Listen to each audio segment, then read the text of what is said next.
سلام دوستان، خوبین؟ وقتتون بخیر.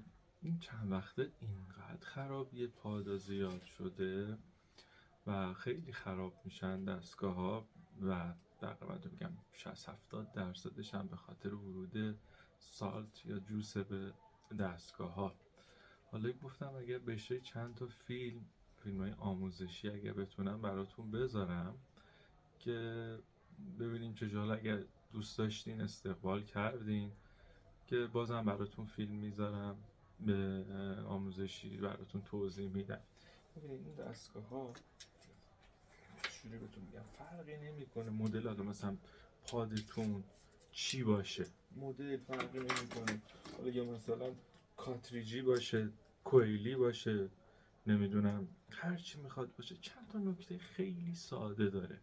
حالا بهتون میگم. ببینید اولا روزی 5-6 بار با چیز خاص، چیز عجیب غریبی، نمیدونم گوش پاکن و نمیدونم دستمال مرطوب و هیچی از اینا هم نمیخواد. شما مثلا کاتریجتون روزی 5-6 بار دور کاتریج تمیز میکنید،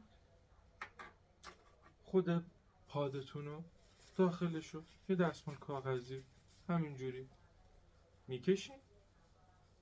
همین، این روزی 5-6 بار. یه چیزی هست که نکته‌ای که خیلی مهمتر از اینه، نکته‌ای که خیلی مهمتره زمانیه که از دستگاه استفاده نمی کنید.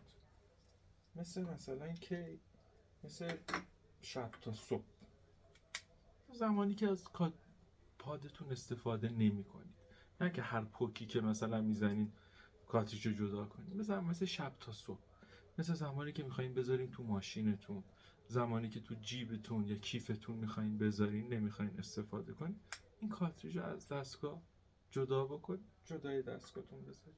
هم ممنون. فعلا تا پستای بعدی، خداحافظ شما.